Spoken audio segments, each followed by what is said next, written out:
Vemos.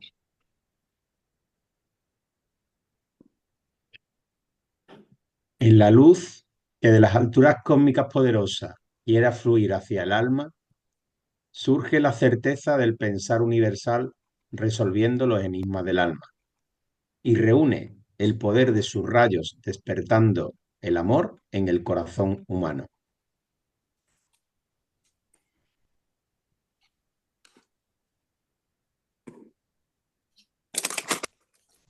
Bueno, pues precioso.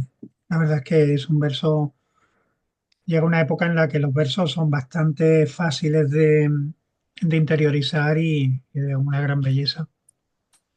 Nos vamos Bueno, acercando a la luz del sol. exacto. Va acercando al domingo de resurrección y a la primavera. Bienvenido Antonio, Pepe y Manuel, que estáis por ahí y no Hola, os he buenas. saludado todavía. Buenas tardes. Aquí un ratito porque también hemos Hola. estado en la primera media hora hablando de temas más de la sociedad antroposófica, de aprender los versos de la piedra de fundación y de ponerle música maravillosa de un instrumento que se llama Dilruba, que Rosa, aquí presente, nos va a ofrecer. Y, y vamos a colaborar en hacerlo a ver qué tal sale. Qué bien.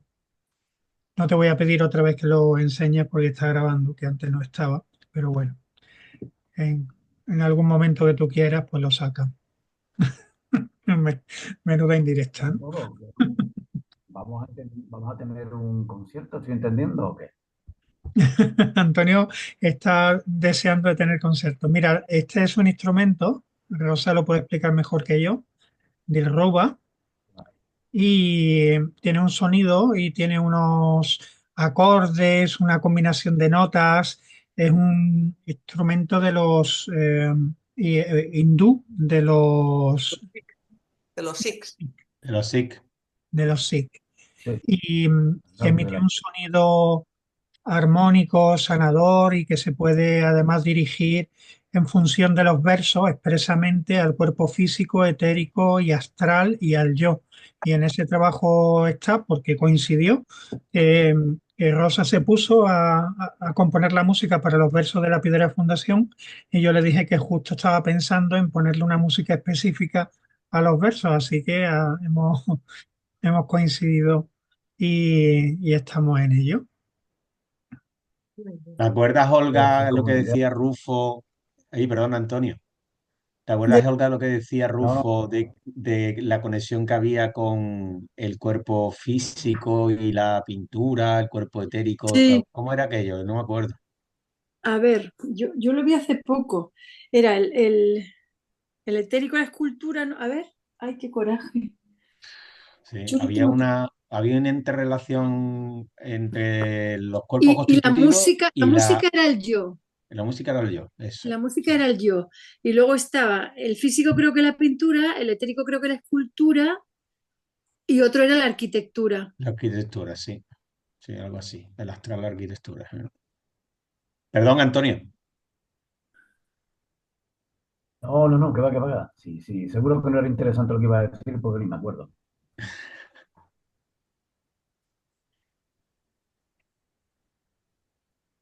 Bueno, ya, ya que estamos, para que lo escuchéis, que me mandó un vídeo Rosa, aunque sea para que le pongáis el sonido a este maravilloso instrumento. Rosa del Delta es nuestra Rosa que tenemos aquí con nosotros porque vive en el Delta del Ebro.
Parece que dice alma humana y todo, ¿verdad?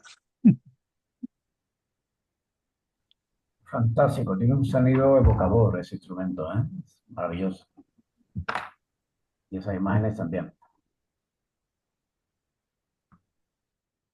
Bueno, ¿qué os parece si leemos la cuestión del karma de la sociedad antroposófica?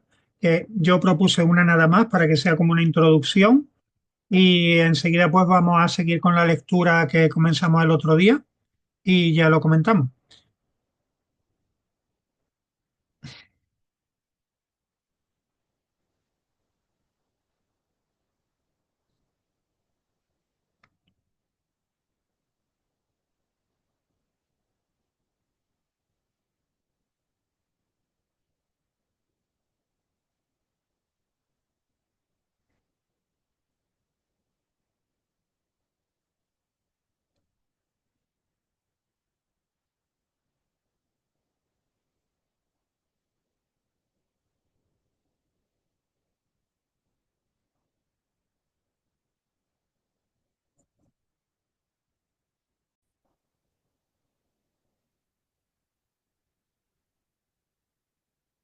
Bien, la 7.3 de la conferencia 7, seguimos en ella. La conferencia 7 aquí acaba. Bueno, es un pequeño resumen. El literal conviene también leerlo, que es más extenso y tiene muchos detalles. Y en cuanto al tema, la pregunta sería, ¿cómo se preparó desde la antigüedad la llegada del materialismo y su superación tras el Kali Yuga?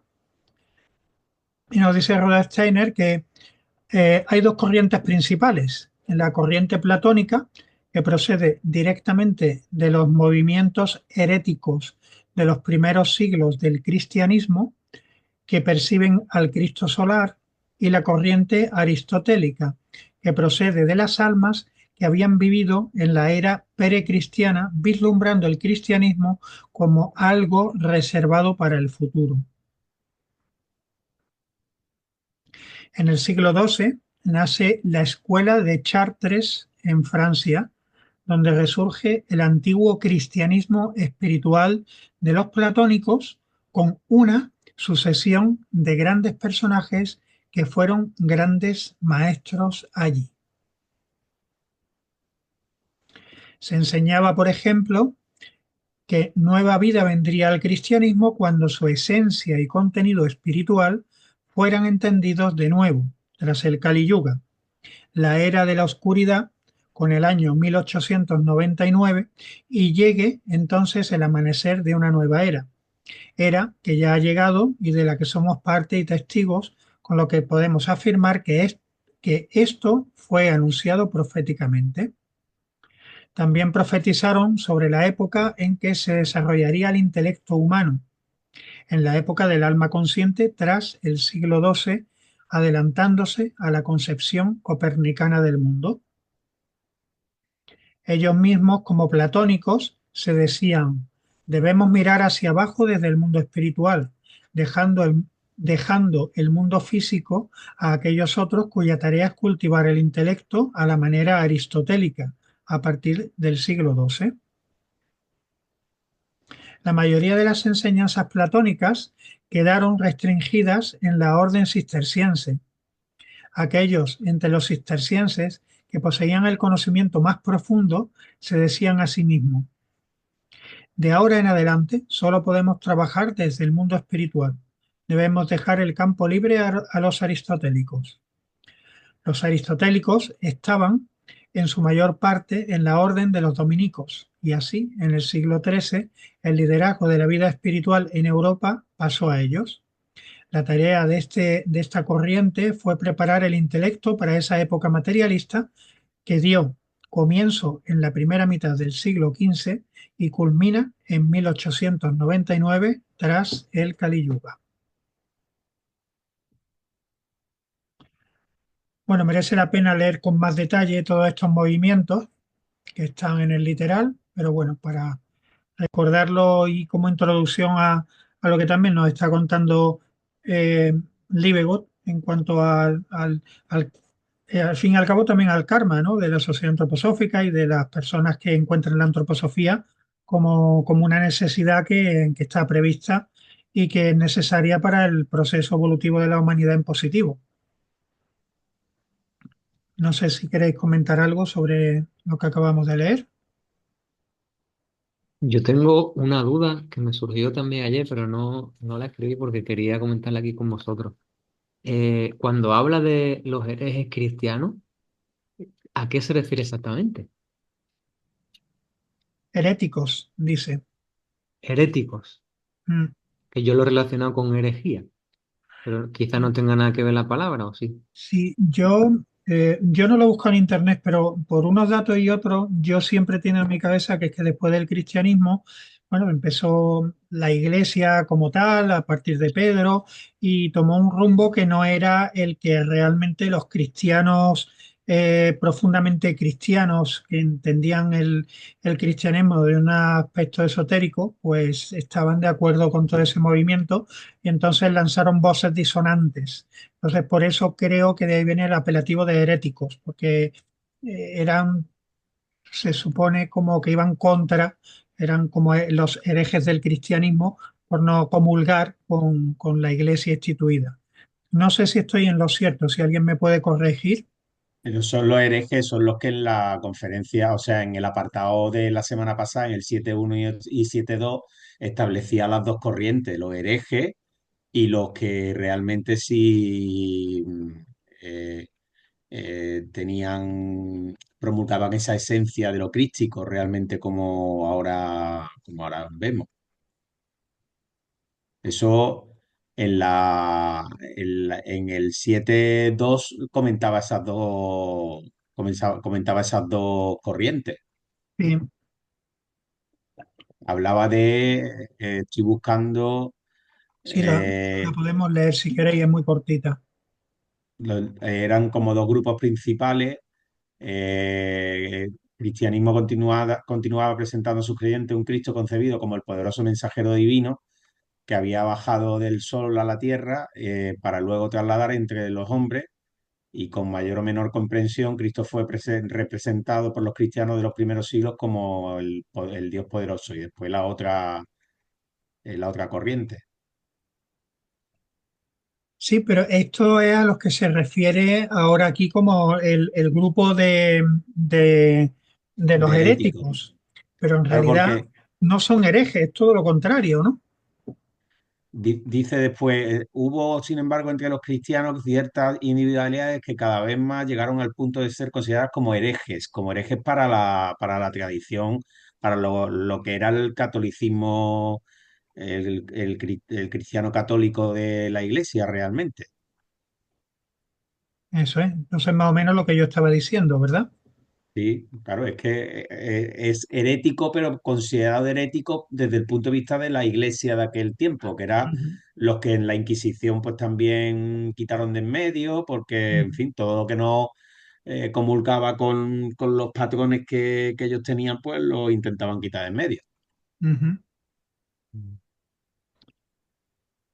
Así sí, digamos. así sí lo entiendo, que son realmente, digamos, los que seguían bueno, la tradición que se inició cuando Cristo. Mm. Son los que después del cristianismo percibían al Cristo Sol, que son el equivalente a lo que nosotros ahora practicamos en la antroposofía en cuanto al cristianismo eh, esotérico, Ujú. que bueno, pues tiene mucho que ver todo con el resto de las tradiciones cristianas, incluida la católica, pero hay ciertos detalles y desde un punto de vista de otra, de las iglesias asentadas formalmente, pues que nos considerarían igualmente como herejes. Y el otro grupo de almas tuvo su última encarnación importante en los últimos siglos precristianos. En ellos, en los antiguos misterios paganos anteriores al cristianismo, de forma clarividente, percibieron que el Cristo bajaría un día a la tierra. Pero ellos, claro, no llegaron a percibirlo. Entonces ahí se generaron esas dos corrientes, la de los aristotélicos y, y la de los platónicos, que fueron a parar a las dos órdenes religiosas de los cistercienses mm, Dominicos. y dominicos en sus encarnaciones posteriores, claro.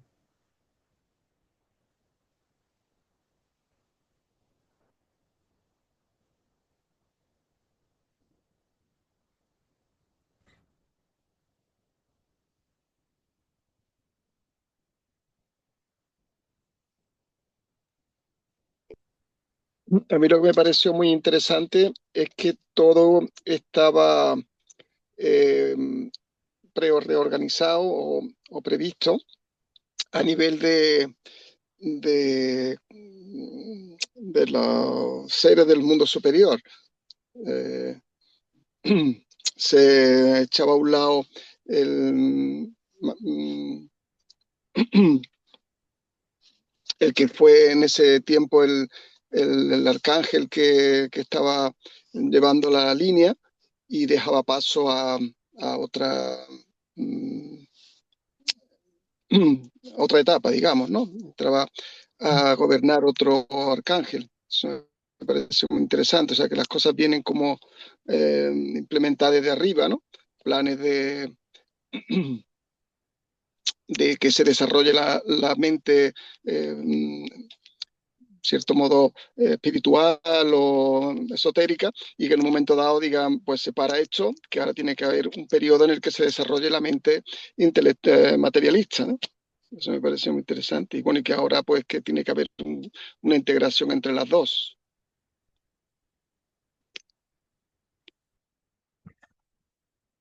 Sí, es una forma en la que lo explica Rhoda Steiner en cuanto a que cada época, cada X años, yo no me acuerdo cuántos, pero son bastantes, no sé si alguien se acuerda, hay Dos mil un, ciento sesenta años y después son tramos de 308.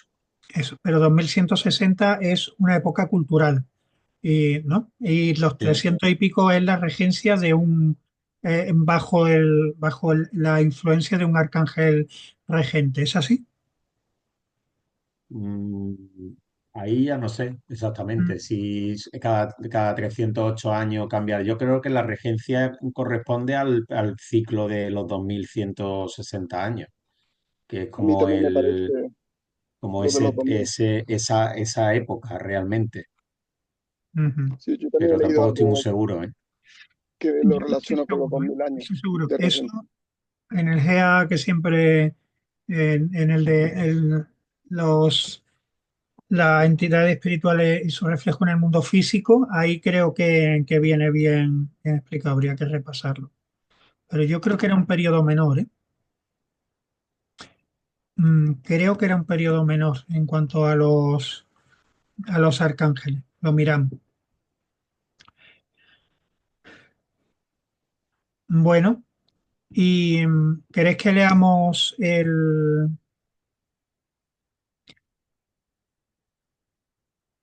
libro de Libekus, como empezamos la vez anterior, leyéndonos lo que era el literal? ¿Queréis comentar algo alguno de vosotros, a lo mejor que ya lo haya repasado?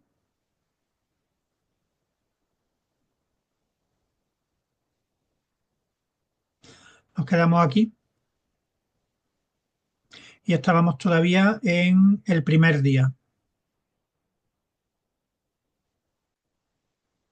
¿Queréis que vayamos leyendo y paramos cada poco para comentar entre nosotros? Sí, parece buena idea, José Luis. Vamos leyendo y yo creo que igual van a aparecer igual algún comentario o podemos ir parando como hacemos también en las ramas, ¿no? Vamos haciendo algún comentario. Eso es, sí. ¿Vale? Este realmente es un libro que, aunque se ve muy fácil, realmente es un libro en el que tiene multitud de puntos donde pararse y ampliar y reflexionar juntos, ¿eh?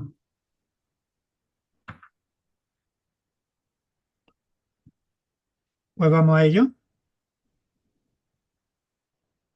Vamos leyendo entre todos algunos párrafos y cuando queramos darle paso a otro compañero, simplemente nos callamos y retoma otro compañero la palabra, ¿de acuerdo?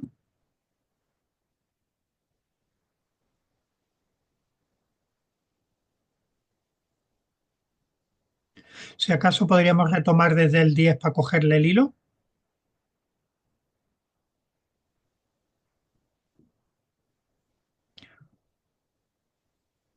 ¿Quién quiere empezar?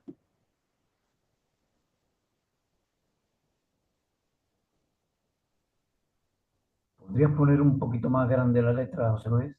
Sí.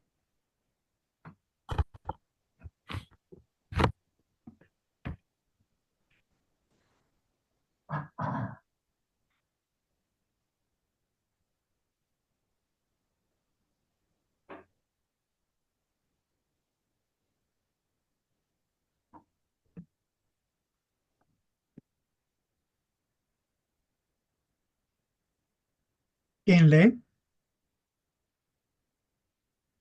Venga, empiezo yo mismo. Párrafo 10, ¿verdad? Sí. El que observe hoy en día el mundo puede ver que esas fuerzas ya están activas. Durante 60 años me he ocupado de la pregunta: ¿cuál es el papel de esos guías de la humanidad y cómo podríamos reconocer sus actividades? En cierto momento, unos miembros de la Sociedad Antroposófica me preguntaron cuál era el significado de Cristia Rosacruz. Esto me dio motivos para profundizar sobre la individualidad que todos conocemos bien en su encarnación como Rudolf Steiner, y sobre todo aquella individualidad que siempre ha obrado de lo escondido, en lo escondido y que es designada por la ciencia oculta con el nombre de Christian Rosacruz. Pero durante mi investigación topé con un muro interior. Me parecía como si el mundo espiritual no quisiera revelar aún la realidad acerca de la relación entre estos dos guías de la humanidad. Lo particular de esos dos guías de la humanidad es que son personas corrientes. No solo tienen que nacer, también tienen que aprender a escribir, recibir una educación, etc., para que su impulso pueda ser presentado envuelto en las características culturales de la época. Han de conocer profundamente la cultura en la que están activos. Para ello, las encarnaciones sucesivas de esos días pueden diferir mucho una de otra.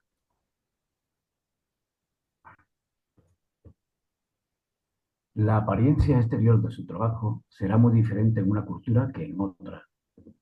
¿Por qué es tan importante que sepamos algo sobre esos guías de la humanidad? ¿Por qué es necesario que podamos determinar hacia cuál estamos más orientados o con cuál estamos unidos kármicamente? ¿Y se trata de elecciones que uno hace para una encarnación? ¿O estamos unidos al mismo guía de la humanidad durante todas las encarnaciones? Todas son preguntas abiertas. Pero una cosa es segura. Para que pueda cada uno encontrar el hilo conductor de su biografía, es importantísimo que conozca cuál es su corriente espiritual. Se trata de reconocer el motivo más profundo de su encarnación actual. Si en esta vida se tiene una tarea espiritual, existirá una relación con una de las corrientes espirituales.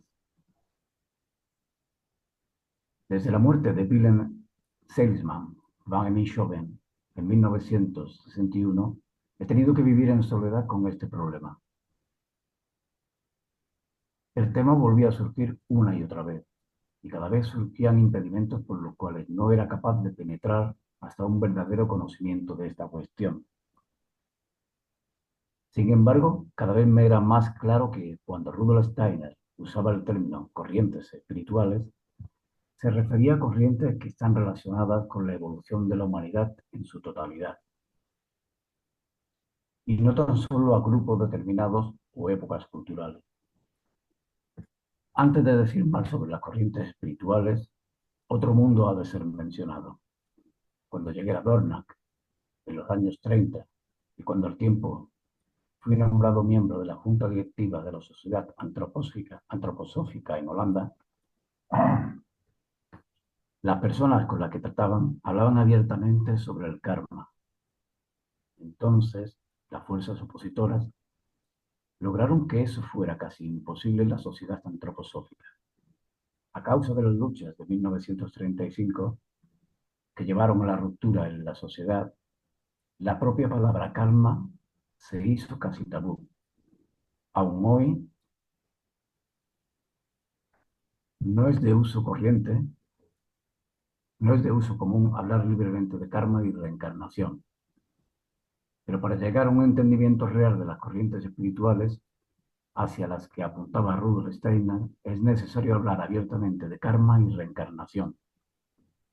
Por ello he tomado la decisión y he encontrado el coraje de hablaros en este momento en que he llegado al final de mi vida, de mi investigación sobre los trasfondos kármicos de los tres grandes corrientes espirituales. Si quieres seguir otro.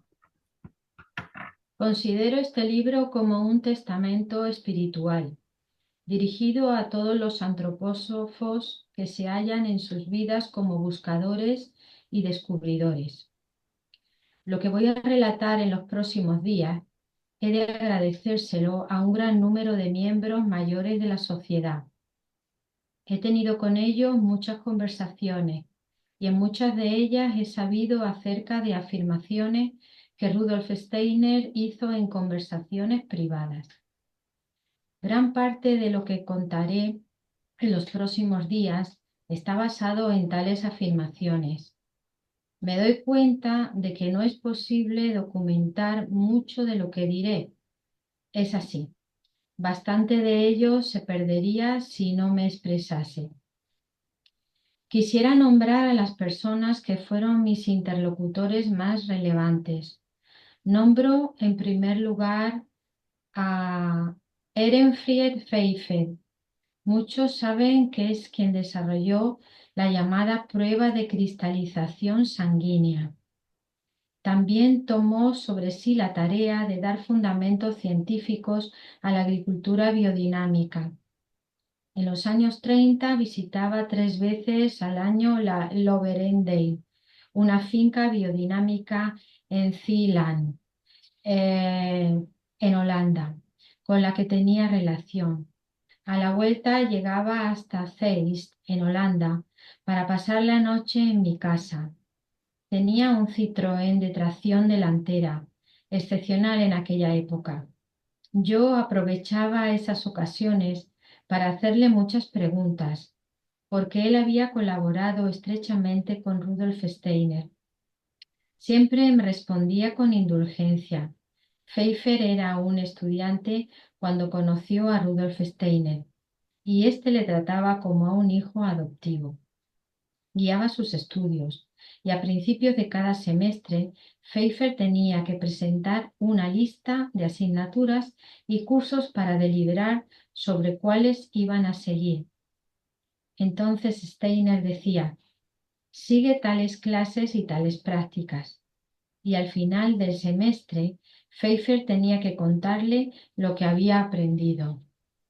Además, Pfeiffer acompañaba frecuentemente a Steiner en sus viajes, cuando eran en coche.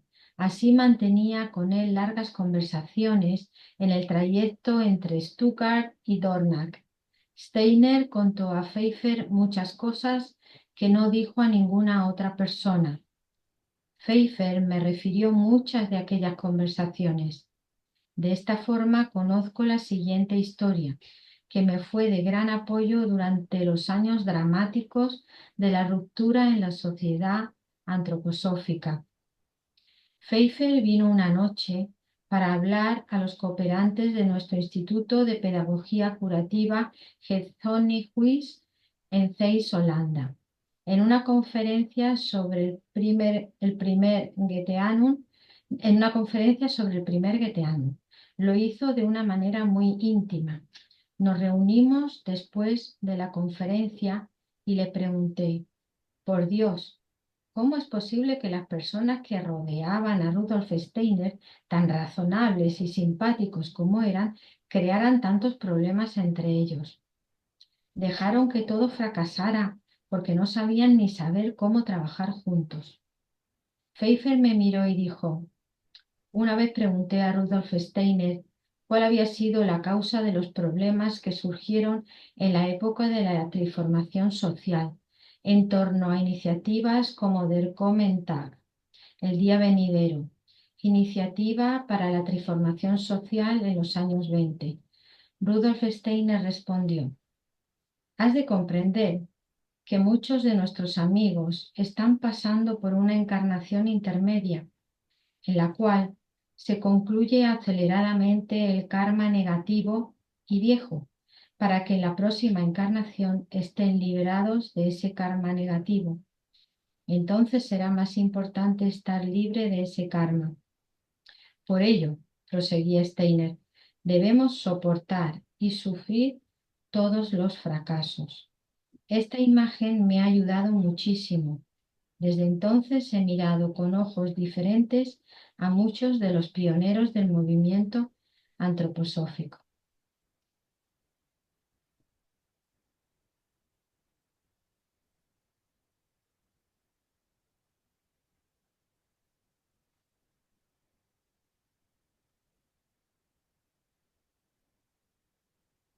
No diré mucho en este momento acerca de Willem Teymans van Emmichoven. He hablado de él en diversas publicaciones, entre otras en Het Oog van de Naald, el ojo de la aguja. Considero a Willem Teylmans como uno de los pocos ocultistas verdaderos en el movimiento antroposófico. Tenía experiencias espirituales controladas por él, que para él eran verdaderas. A veces hablaba de ellas. Cuando relataba sus conocimientos espirituales, decía: cuidado, no te creas lo que yo te digo. Considéralo como una hipótesis de trabajo. Vive un tiempo con ello y entonces mira si puede ser fructífero para ti. No quería imponer nada a nadie. Quería respetar la libertad de las personas. En este momento dejaré también de lado la vida y obra de Ita Beckman. Hablaré más detalladamente de ella en los próximos días, porque su destino está unido estrechamente al de Rudolf Steiner. Como sabrán los lectores de Het van den Alp, ella fue particularmente importante para mi desarrollo espiritual. También me apoyó en la introducción de la pedagogía curativa en Holanda. Después viene Walter Johannes Stein. Era una personalidad muy singular. Era matemático, pero Rudolf Steiner le pidió que enseñase historia en la primera escuela Waldorf. Siempre llevaba un cuaderno de notas que cogía en cuanto encontraba a Rudolf Steiner. Entonces le hacía una pregunta tras otra y anotaba la respuesta en todas partes. Steiner respondía siempre, a veces con un poco de ironía, pero la mayoría de las veces seria y concretamente. Walter Johannes Stein tenía una memoria fenomenal y en las conversaciones que manteníamos me contaba muchas cosas que Steiner le había dicho. Stein era también una persona que, por su entusiasmo, algunas veces hablaba sobre temas esotéricos en conferencias públicas más de lo que hubiera sido prudente. Pero su entusiasmo era tal que me parecía que el mundo espiritual se lo perdonaba.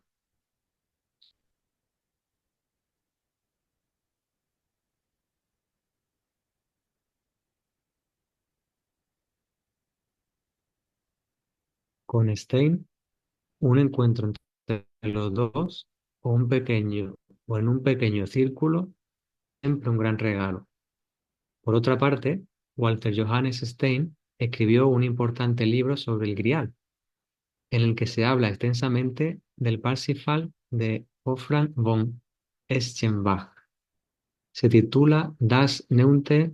Jahrhundert, el siglo IX, y está publicado por la editorial Mellinger en Stuttgart. Aquí si quiere continuar alguien más. Voy a hacer un comentario sobre este tema de las reencarnaciones intermedias, ¿no? Porque es bastante, no sé, significativo el hecho de que muchos de los que estuvieron en esa primera etapa de la fundación de la antroposofía, se deduce por ese comentario, ¿verdad? Que muchos de ellos estuvieran pasando por una de esas reencarnaciones, ¿no? Y que esas reencarnaciones tienen como finalidad, pues, depurar ese karma que ha quedado ahí pendiente, ¿no? Se deduce del comentario casi que estos seres, no sé si en una reencarnación normal o van a llegar antes de tiempo, pero casi que da a pensar que quizás todos ellos tengan que venir en una etapa a lo mejor no demasiado lejana para dar un gran impulso a la antroposofía, ¿verdad?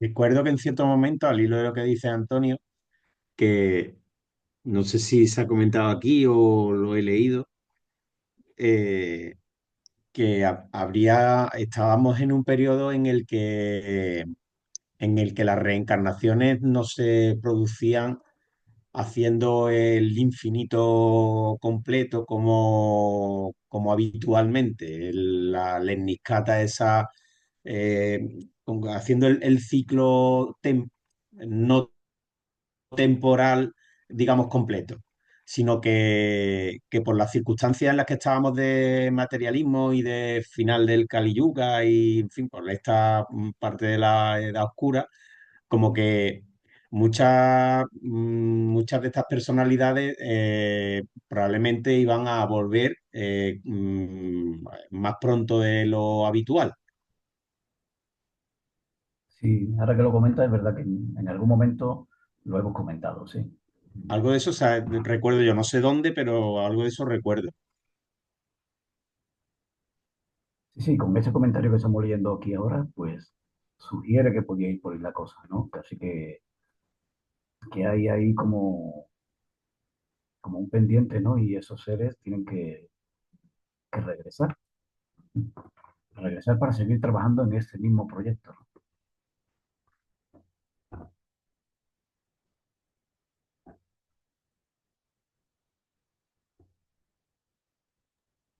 A mí me pareció también muy interesante cómo el tema de la reencarnación, pues es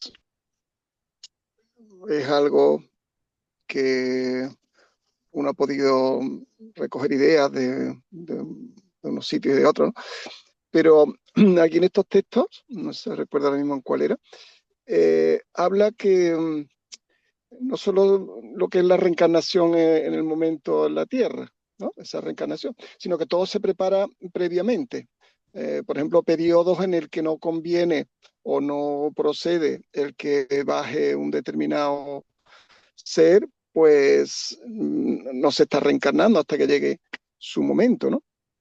Entonces, lo que es reencarnación aquí conlleva también otros encuentros Claro, sería el equivalente a decir, Pepe, que es un nacimiento arriba, ¿no? En la etapa desencarnada, un cósmico, un plan divino, ¿no? Que está más allá de lo que cada individualidad pueda entender como su misión, ¿no?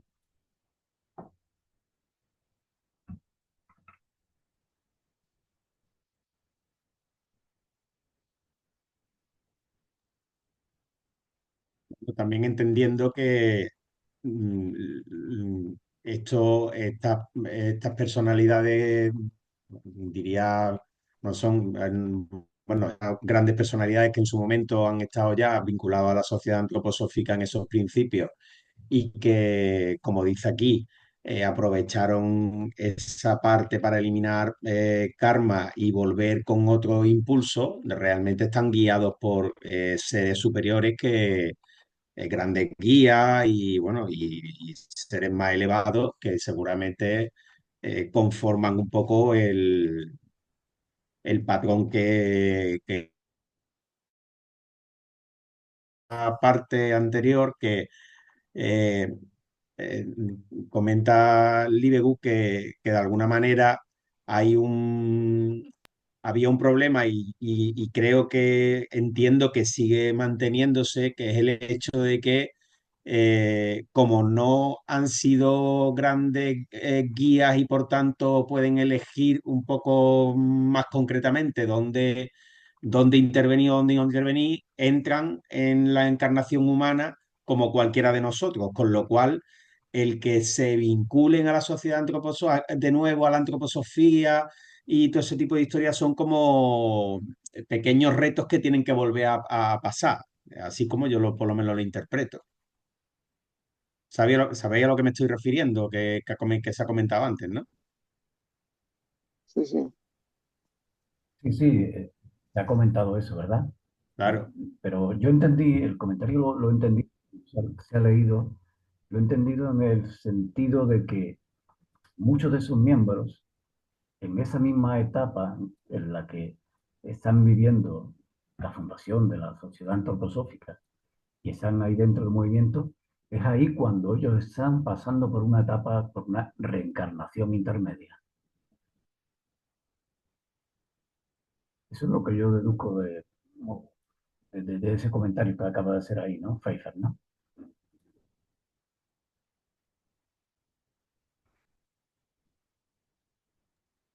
A mí me gustaría haceros una preguntilla que creo que no tiene que ver nada con esto, pero es que lo tengo aquí anotado en el libro y es lo siguiente.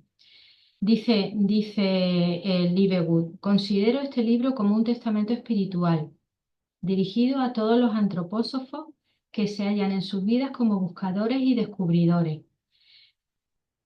Pero antropósofo entiendo que es alguien que profundiza muchísimo en la antroposofía, estudioso, que lleva muchísimos años. Entonces, antropósofo no es el que llega nuevo, ¿no? Imposible, ¿no?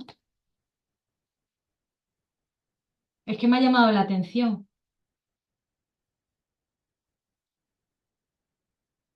Y lo tengo aquí. ¿A quién se refiere? Antropósofo. No es que no sepa lo que es, sí sé lo que es, pero exclusivamente va a ellos, a los que están en un alto nivel. No sé. Yo creo que yo entiendo ahí cuando lo leo que se refiere a todo a todo el que se vincula y se compromete con la antroposofía. Yo también.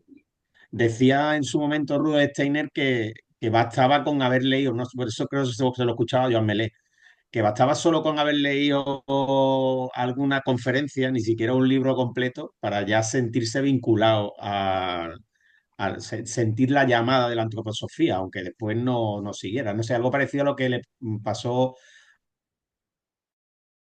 que tenía filosofía de libertad, que lo había comprado hacía mucho tiempo y de alguna manera tuvo esa llamada, pero no se produjo hasta que se vinculó con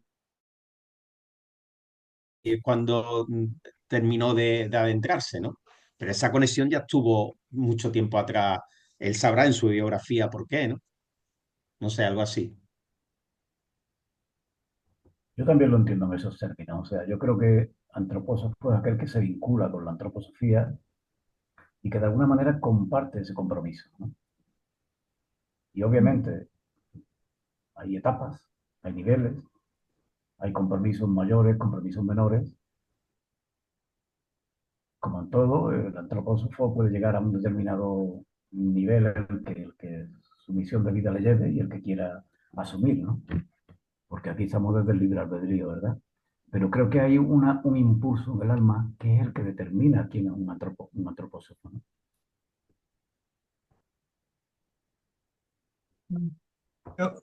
Yo, yo pienso que a lo que se refiere es a esas personas que estuvieron también en la vida entre la muerte y el nuevo nacimiento en su momento, reunidos con Micael, que forman parte de un impulso y que, diferentemente de la manera en la que se vinculen en esta encarnación presente, o incluso a lo mejor no han podido encontrar la antroposofía y han practicado a través de otras tendencias espirituales, pero yo creo que más que se refiere a las personas que aquí encuentran y se vinculan en mayor o menor medida de manera más o menos acertada, es a ese grupo de almas que estaban en aquel encuentro con Micael, pues bueno, con una misión específica justo para bajar juntas en este momento. Todo eso, y precisamente por eso elegí el- las conferencias del karma de la sociedad antroposófica, lo iremos viendo también más detalladamente en esas tres conferencias del karma.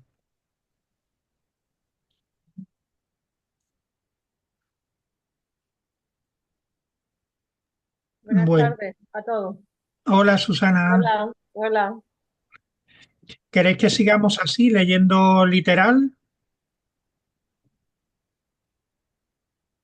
Lo estáis haciendo como la semana pasada, ¿no, José Luis? Sí, sí. Vale. ¿Por dónde íbamos? Aquí, ¿no? Íbamos por ahí, ¿no? Sí, lo tenía señalado. Bueno, leo yo un poquito. Eugen Colisco era una personalidad muy diferente. Era un verdadero vienés hasta el fondo. Cuando se le veía hablando ante un grupo, la cabeza inclinada, las manos dibujando en el aire, se veía una persona que vivía en un mundo imaginativo. Estaba estrechamente unido a los siete metales. Como también yo me interesaba mucho por los metales, intentaba saber más de ello a través de él. Ahora, respecto a María Rosch, era también originaria de Viena, pero polaca de nacimiento. Había estudiado lenguas antiguas y fue requerida por Rudolf Steiner para enseñarlas en la escuela Waldorf. Estaba muy orientada hacia el alma, hacia el mundo interior. Tenía una fuerte miopía, pero llevaba unas gafas de graduación insuficiente. Cuando le pregunté por qué no las cambiaba, me contestó: no me gusta ver el mundo más nítidamente, me molesta ver tantos rostros. En ellas se podía observar lo que puede lograr una persona que toma el camino hacia el interior. Gracias a su comprensión del alma, ha sido una ayuda para muchas personas. También su marido, Ernest Lers, pertenecía a mis interlocutores, una persona que hablaba mucho y sabía mucho, un hombre muy amable con quien trabajé una vez durante 15 días el curso de agricultura de Rudolf Steiner. En mi vida han existido tres gigantes espirituales: Wilhelm Seelmans van Minchoven, en Ehrenfried Pfeiffer y Herbert Hahn. El primero ha significado mucho para mi evolución espiritual. El segundo despertó en mí la consistencia de la tarea cósmica del Rosacruz moderno. El tercero, Herbert Hahn, fue de gran importancia para el desarrollo de mi vida anímica. Me enseñó cómo se puede entender qué son los seres humanos, los animales, las plantas, los minerales, abriéndome hacia ellos a partir del sentir. Sobre él quisiera añadir algo más. Hahn era una de las personalidades más singulares que he encontrado en mi vida. Nació en Estland, de padres alemanes emigrados, estudió lenguas germanas en Berlín. Durante la Primera Guerra Mundial trabajó de intérprete en campos de prisioneros de guerra rusos. Además, hacía de censor, tenía que leer la correspondencia de los prisioneros. Algunas de esas cartas contenían copias escritas de conferencias de Rudolf Steiner. Al final de la guerra se fue a Dornach para encontrar a Rudolf Steiner. Poco después, Steiner le dio trabajo de profesor en la primera escuela Waldorf de Stuttgart. Herbert Hahn era un genio de los idiomas. Hablaba con fluidez 6 o 7 y leía algunos más. Cuando vino a vivir a Holanda, mucho tiempo después, dio una conferencia pública en Rotterdam, transcurridas 6 semanas de su llegada en holandés. En muchos sentidos, Hahn era una persona de corazón. Su interés se dirigía siempre hacia las personas individuales. Cuando surgieron los problemas en la sociedad antroposófica después de la muerte de Steiner y todos los miembros no eran fervientes partidarios de María Steiner, tuvieron que abandonar la escuela de Stuttgart. Salió él para Holanda. Aquí fue profesor de alemán y de historia. Hahn pronunció una locución durante la incineración de mi primera esposa en la que describió su ser esencial. Esto nos condujo hacia una íntima amistad y como consecuencia vino a vivir al ático de mi casa en Seis. Todos los domingos por la mañana yo subía y escuchaba relatos de sus encuentros y conversaciones con Rudolf Steiner. A través de él se recibía una imagen de Rudolf Steiner muy distinta de cualquier otro antropósofo. Él esbozaba el retrato del ser humano Steiner. Sabía encontrar todo tipo de detalles calurosamente y con espíritu observador. Cuando volvía a trabajar Cuando volvía a trabajar las escaleras, cuando volvía a bajar las escaleras, siempre me parecía como si Rudolf Steiner mismo hubiese estado presente. Solo con echar un vistazo a su obra principal, Von Genius y Europa, El genio de Europa, se puede experimentar la atención casi religiosa con la que podía observar un paisaje, un árbol, una escena de la calle. Hahn era una persona de gran amor hacia las cosas sencillas de la vida. En ellas veía siempre algo esencial y siempre conseguía transmitir su asombro hacia ello. Cuando iba de paseo con Ham, te mostraba las cosas, las flores, los animales, las piedras.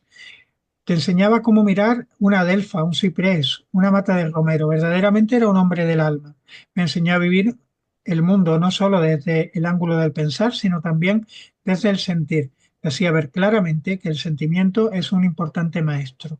Era una persona que buscaba en todos los aspectos la salvación del alma.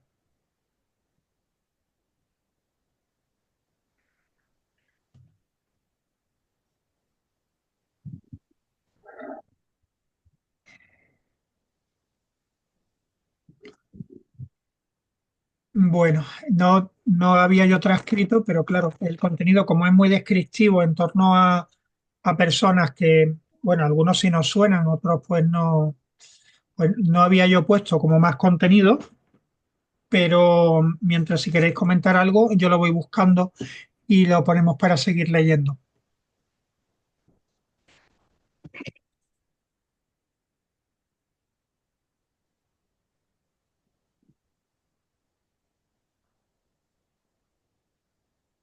De esos tres autores predilectos que él comenta, ¿algunos conocéis textos?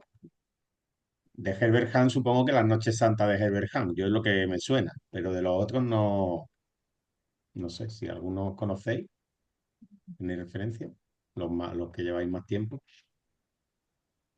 Yo de Pfeiffer lo que sí conozco es acerca de la cristalización, pero ahora mismo no sabría decirte la...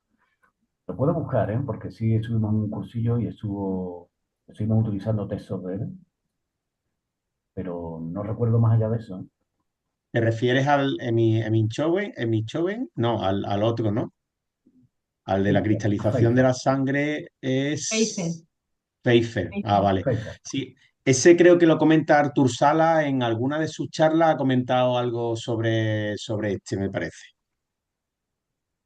Yo ese, pero no he leído nada suyo, ni sé texto suyo. Y yo solamente el tema de la cristalización, nada más. Sí, porque tendría que buscar.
Sobre la definición de antroposofía, hasta que me encontré el segundo día, o no sé cómo, y lo estuve leyendo, y ahí he puesto en el chat una definición que abarca muchísimo. Pienso que la antroposofía, según la definió Steiner, es algo que no tiene unos límites concretos o sea, que restrinja, sino que es toda como una tendencia, es todo un planteamiento de conexión, ¿no?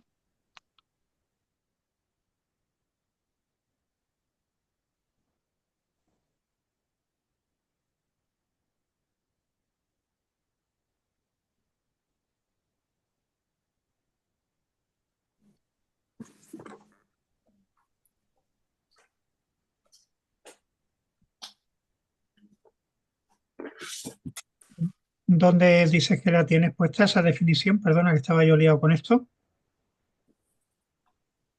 En el chat común, Ah, vale. es que te digo, la encontré, o sea, me pasé Ujú. leyendo, me tiene el segundo día y ahí la he encontrado. Ah, Ahora vale. verás, Ahora la sí. reviso. ¿Tú has leído un libro muy ameno y muy fácil de leer que está con viñeta, que se llama Antroposofía para principiantes? Pues creo que a ti te puede gustar. Sí, me lo ha comentado Susana, que se ha puesto a leerlo. Pasa Sí. que sí que ahora voy escuchando libros porque no tengo mucho tiempo de ponerme a leer, Ah, pero vale. lo tengo pendiente, Sí, gracias. Y además sí, es sencillo de ver. pero creo que, bueno, que sería bueno que te lo leyese, Pepe. Sí, porque viene todo muy Sí, condensado y se lee en sí, una hora. Ok, Y es enormemente fiel tanto a la biografía hasta donde llegó en su libro de mi vida, como en luego posteriores biografías que hay sobre todo los aspectos prácticos y el desarrollo posterior de la antroposofía. no te enteras de muchos términos, te enteras de, no sé, a mí me ha venido muy bien leérmelo. Mm, qué de bien. acuerdo. Mirar, quería aportar que Steiner, cuando le pidieron que definiera antroposofía para la Academia de la Lengua Inglesa, para el diccionario, él dijo que la antroposofía es un conocimiento que produce el yo superior en el yo humano, que es un poco lo mismo que está puesto ahí.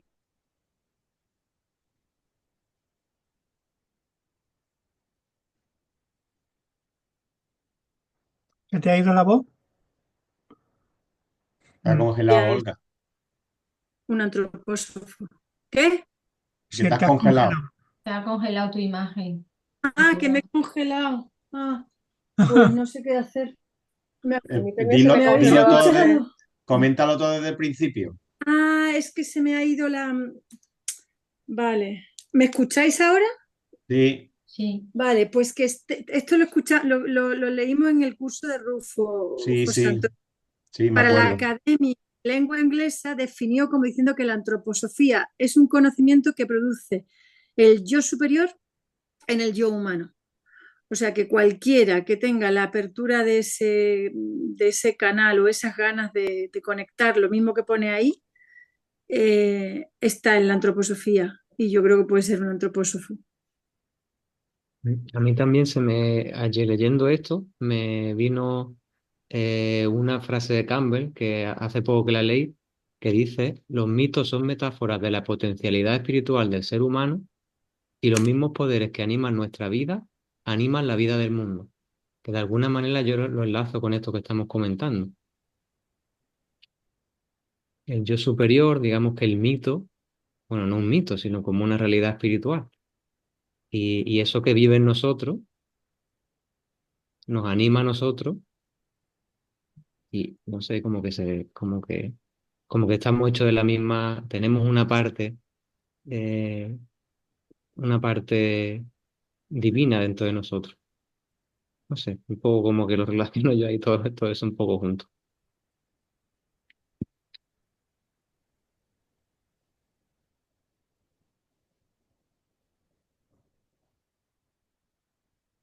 ¿Queréis que nos metamos ya con el segundo día? Vamos,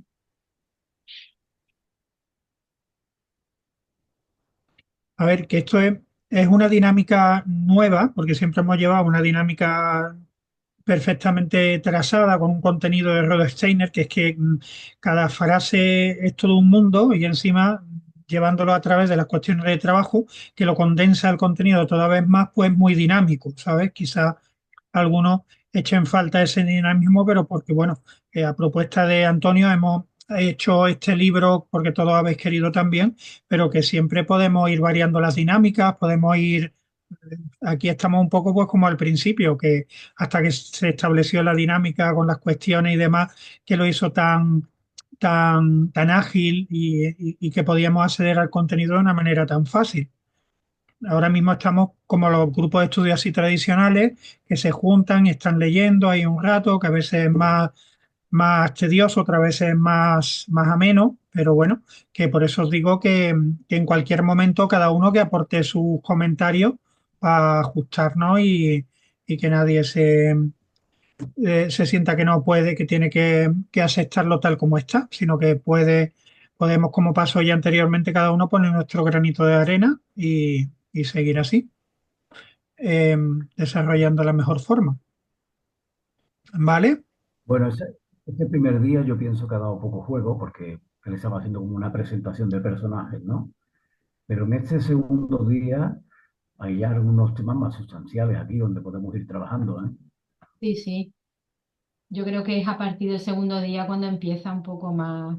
De hecho, el primer párrafo él mismo lo dice, espero no haber aburrido a los lectores con mi Ah, relato de ayer, sobre tiempos ya pasados. O sea que yo creo que empieza ya, como dice Antonio. vale, pues venga, Que vamos a... vamos a interrumpirnos todo lo que podamos, ¿vale? Que nos demos licencia para interrumpirnos, que esto es importante. Sí, claro, exacto. A medida que vamos avanzando. Aquí está, sin mucho formato, yo voy a ir dando formato un poco a la vez, pero bueno, por el momento, Claro. Eso sí, sí puede ser sin darse bocados, ¿eh? ujú, pues venga. Uy,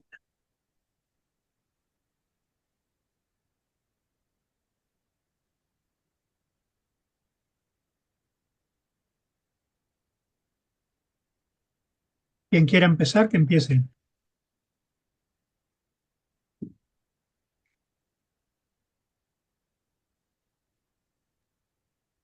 En las Espero tres no. corrientes espirituales.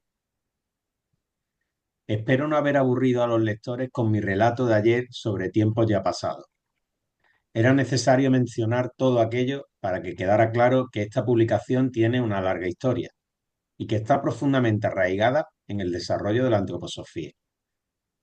Hoy quisiera hacer un primer esbozo de las tres corrientes que ocupan el centro de la atención de este libro. La primera corriente es la de la propia antroposofía. En las Anthroposophische Leitsätze, directivas antroposóficas, escritas por Rudolf Steiner durante el último año de su vida y publicadas en el seminario Das Goetheanum, Steiner describe de la siguiente manera el objetivo de la antroposofía. Antroposophie ist in Vete al Erkenntnisweg. español, Antonio. José Antonio. Vale. Sí, Traducido podría decir así. Yo intento ser fiel. La antroposofía es un camino de conocimiento que quisiera conducir lo espiritual en el ser humano hacia lo espiritual en el cosmos. Por tanto, en la antroposofía se trata de un camino de entendimiento, un Erkenntnisweg. Es difícil traducir la palabra Erkenntnis. No cabe decir conocimiento, pues no, puesto que es un término demasiado exterior. La palabra entendimiento es más apropiada, aunque tampoco sea totalmente adecuada. Por ello, usaré de vez en cuando el término alemán Erkenntnis. Como es sabido, Rudolf Steiner fue quien trajo la antroposofía. En él podemos ver al guía de la humanidad, al iniciado humano cuya tarea era abrir la comprensión de las realidades espirituales para los conceptos occidentales. Podría decirse, él se vinculó tan estrechamente con los conceptos que están en boga en la cultura actual que era capaz de transformarlos y a través de ellos hacer que el mundo espiritual fuera accesible para el entendimiento pensante. Para poder entender los orígenes del desarrollo de la antroposofía, es necesario profundizar en el destino de Rudolf Steiner. no solo en su encarnación como Rudolf Steiner, sino también en sus encarnaciones anteriores, porque él mismo habló de ellas con Ita Bellman. En una publicación de 1976, dirigida a los miembros de la Sociedad Antroposófica, está reproducido lo que Rudolf Steiner dijo a Ita Bellman acerca de sus encarnaciones anteriores. El libro está escrito por Margaret y Erich Kirnes Bockholt y se titula La misión de Rudolf Steiner e Ita Bellman en la humanidad. Si alguien quiere seguir. La primera encarnación de Rudolf Steiner se sitúa relativamente tarde en la evolución de la humanidad, cerca de 3000 años antes de Jesucristo. Encontramos descrita aquella encarnación en la llamada Epopeya de Gilgamesh. Allí se cuenta el encuentro de dos almas, el propio Gilgamesh, del que Rudolf Steiner dijo con énfasis en una conferencia que era un alma vieja, que ya había pasado por muchas encarnaciones, y Enkidu, un alma muy joven, que vivía su primera encarnación en aquel momento. Es característico de Gilgamesh, el alma vieja, que su voluntad ha atravesado ya una fuerte evolución. Gilgamesh es dominante. En la epopeya es llamado usurpador. Se autoproclama rey de la ciudad babilónica de Uruk. Gilgamesh se encuentra a Enkidu, conocido como Eabani antiguamente, descrito como un ser totalmente ajeno a la tierra, un hombre que aún vive por completo en la realidad cósmica. Enkidu es la primera encarnación de Rudolf Steiner. Vive entre los animales y no ha tenido ninguna experiencia terrestre. Las primeras vivencias astrales se despiertan en Enkidu solamente mediante las artes seductoras eróticas de una sacerdotisa del santuario de Ishtar, en Uruk. En él se despiertan emociones y sentimientos, convirtiéndole en hombre, mientras que los animales se alejan de él. Cuando encuentra a Gilgamesh, nace entre los dos una profunda amistad. La epopeya relata seguidamente que los amigos luchan contra el gran mago negro Chumbaba y contra el toro celeste. Enkidu muere después del combate contra el toro y Gilgamesh queda solo. Entonces Gilgamesh sale en busca de la vida eterna. Experimenta la muerte de Enkidu como un oprobio y quiere escapar al mismo destino. Descubre un lugar de misterios en Occidente, en el Burgenland, dirigido por una Pixtin. Este gran iniciado le hace atravesar varias pruebas para que pueda llegar a unirse con la vida eterna. Una Pixtin es llamado Noé en la Biblia, una encarnación de Manu. Sobre este Manu hablaré más adelante. Siguiente.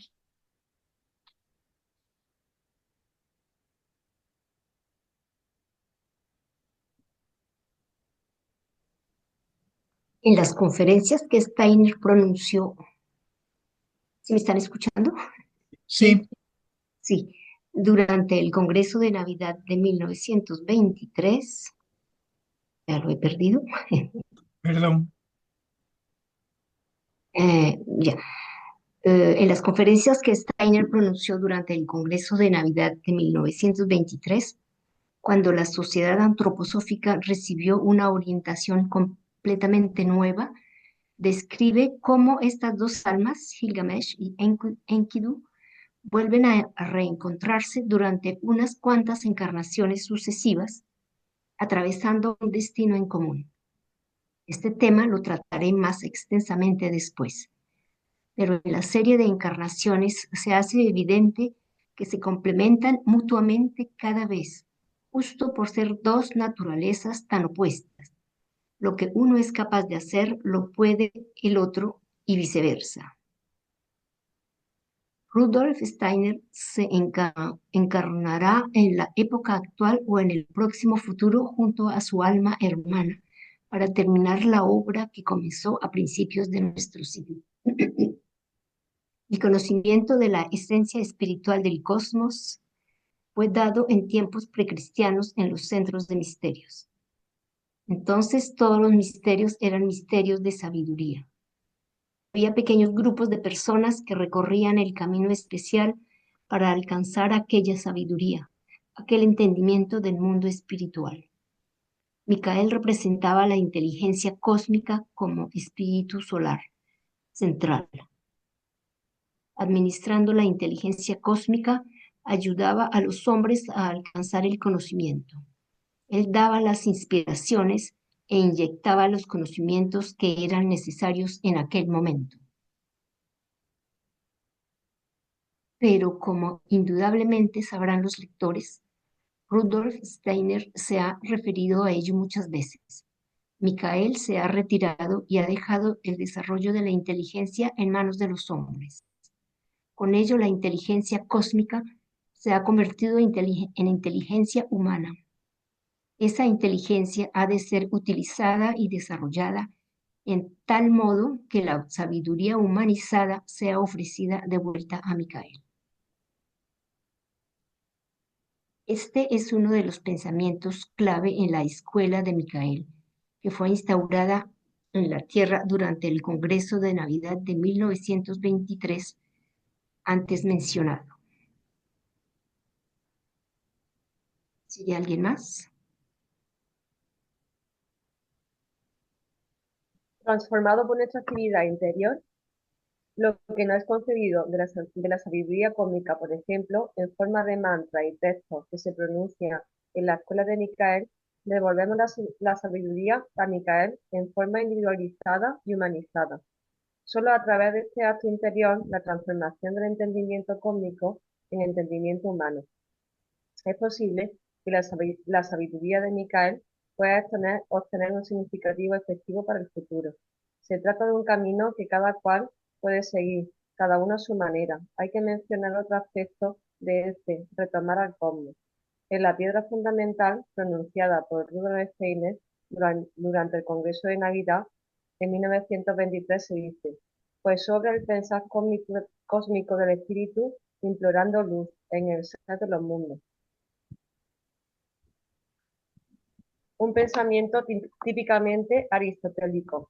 El espíritu está dentro de la realidad, no detrás o por encima de ella como pensaba Platón.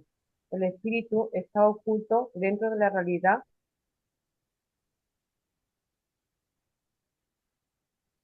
y anhela la luz. La tarea del hombre en la materia sea humanizado y liberado. Esta corriente espiritual, la de Rudolf Steiner, tengo poca, y la antroposofía es muy importante en la evolución de la humanidad, pero aún es joven en comparación con las otras dos corrientes, y no podía recibir su forma actual hasta que se reuniesen dos condiciones.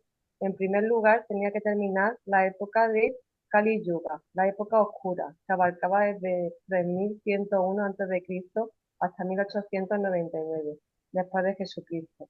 Durante esa época, el ser humano estuvo cada vez más aislado del mundo espiritual y desarrollaba una vida anímica interior independiente. Solo fue posible retomar el camino hacia las jerarquías cósmicas una vez terminado el Kali Yuga. En segundo lugar, era necesario que hubiese un iniciado que fuera capaz de expresar la sabiduría cósmica en una forma terrestre, en un lenguaje terrestre. Micael no domina el alemán, y eso es lo que hizo Rudolf Steiner. Se compenetró de tal forma con la Tierra y con los conceptos terrestres, con el lenguaje y el arte, con las relaciones sociales, etcétera, que pudo transformar la sabiduría de Micael en antroposofía, en sabiduría terrestre y humana. ¿Que siga otro? Venga, voy yo. Bueno, ¿qué tal si nos paramos ¿Cuál un es? poquito aquí? Porque hay aquí sustancia, ¿verdad? ¿No veis aquí? Por lo menos hay imágenes muy potentes y bellísimas que merece la pena tratar, ¿no? El hecho de que nosotros tengamos que, desde la materia, ¿no? Transformar esa inteligencia cósmica y devolvérsela a Micael, Bueno, eso bien merece una parada, ¿verdad? Porque aquí él viene a decir que Rudolf Steiner lo que hizo es eh, materializar o traer esa inteligencia cósmica y a través de la antroposofía, como vehículo, entiendo, eso debe de elevarse de nuevo, pero con nuestra aportación humana, ¿no?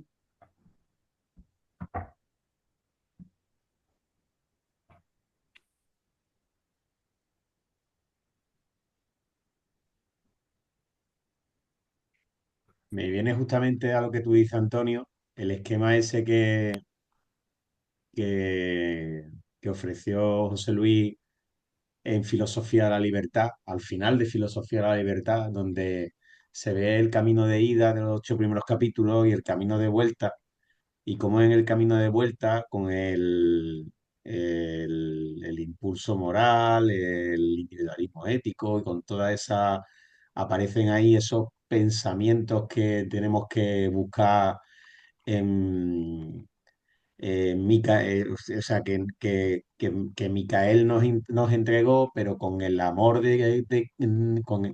incorporado con el amor de Cristo, para realmente mm, que fluyan, no sé si recordáis ese esquema.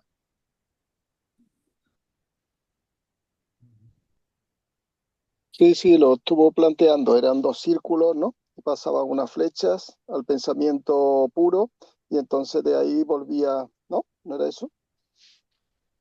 Sí, Mm. más o menos. Y es importante ver, ¿no? Como la antroposofía es el camino del entendimiento, viene a decir estos primeros párrafos, ¿no? De ese segundo día. Es el camino del entendimiento, ¿no? Un poco más adelante habla de que los Rosacruces, los Rosacruz, es el camino de la acción concreta, ¿no? Y después hay, Diffie viene a decir que eso es, en realidad eso actúa como una polaridad, ¿no? Como una polaridad. Y después hay un camino intermedio, que es el camino de mano, ¿no? Lo viene a decir en ese. Y bueno, es muy hermoso, ¿no? Ver eso, ¿no? Ver cómo en realidad eso que nosotros entendemos como polaridad, en realidad es un complemento, ¿no? En realidad están complementándose, ¿no? Y de ahí que tanto Steiner como Ita Beckmann vienen esas personalidades que están de alguna manera mm, en eso, en la polaridad, pero en realidad vienen a ser una función conjunta, ¿no?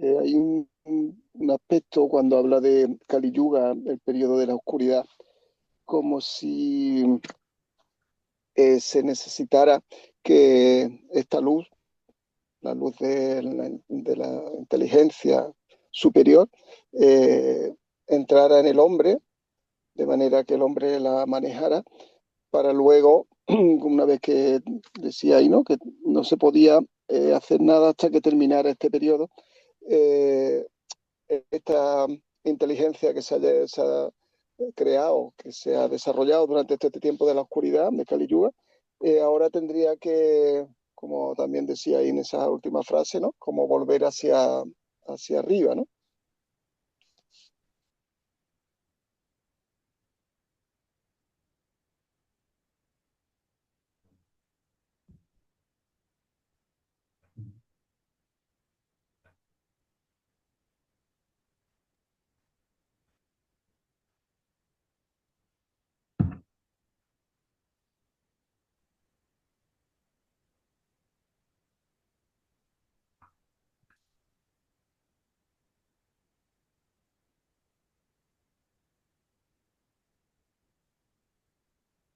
No sé si algo dijo también Ángel Safra el día que nos habló de la piedra de fundación. Creo que sí, que justo ese fue el comentario en el que las palabras, los mantras a los que se refiere aquí, la escuela de Micael es esa primera clase, es esa otra parte que también hemos estado hablando antes de la sesión, que va más allá, en un compromiso diferente de lo que es la sociedad antroposófica, que es la parte así más de administrativa, más de terrenal de la antroposofía, y son unos mantras que dio Rudolf Steiner, que se supone bajados directamente de Micael, y que ese trabajo, bueno, esos versos son los que sustituyeron verdaderamente tanto la piedra de fundación como luego esos versos de la primera clase que estuvo dando, sustituyen a todo lo espiritual que se hizo de forma plástica en el primer Goetheanum, y que será lo que quede en el futuro de todo lo que es la antroposofía, como una comunicación directa con el mundo espiritual a través de Micael.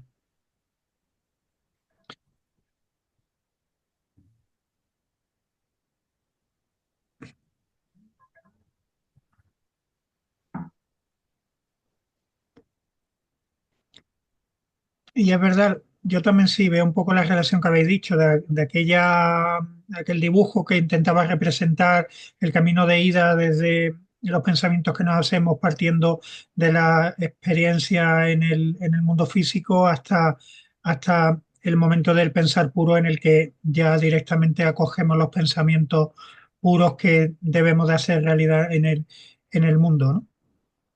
Y en este caso esos versos y esas palabras pues te conectan con eso que debemos de hacer en el mundo y que proviene directamente del mundo espiritual.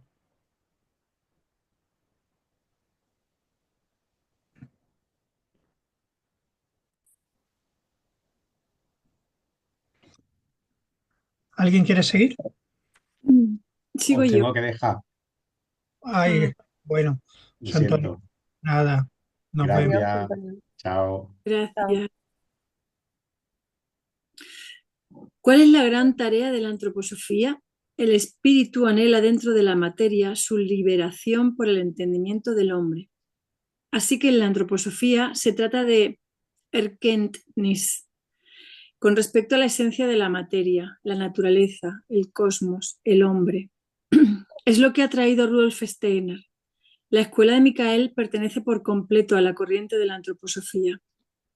Este impulso también se exterioriza en todo lo relacionado con la enseñanza, cursos, grupos de trabajo, grupos de estudio y similares.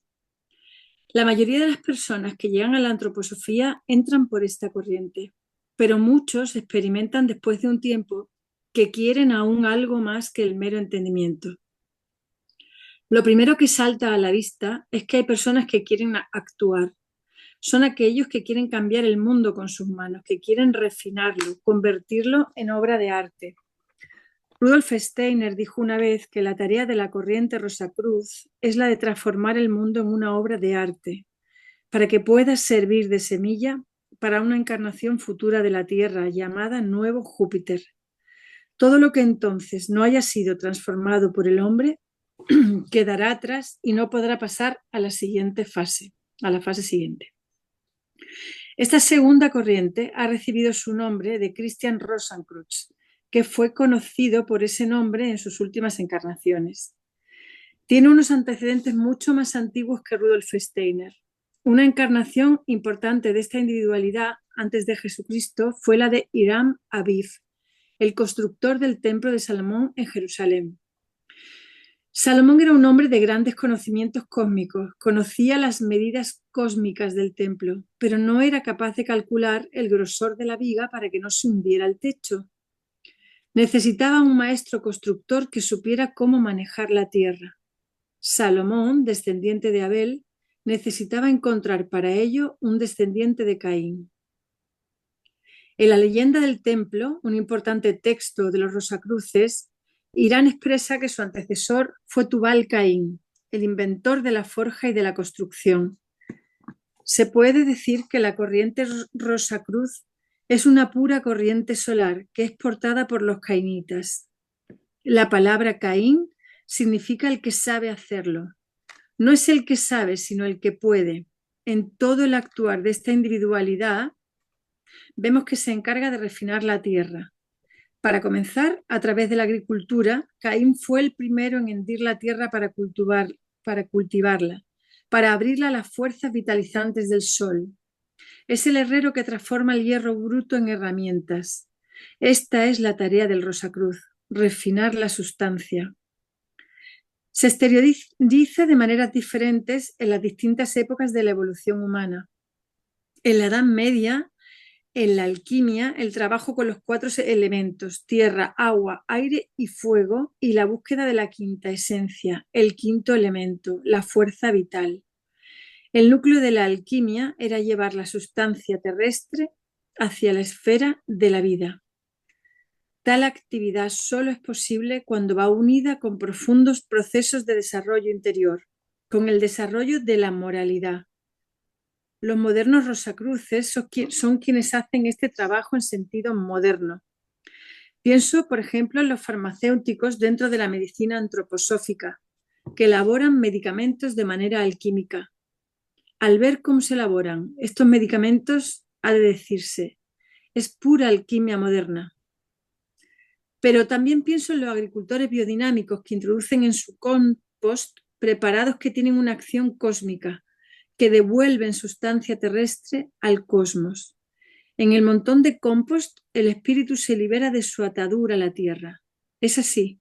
Y también pienso en los artistas, quienes crean una escultura que despliega su belleza desde un bloque de materia. Si quieres seguir a alguien.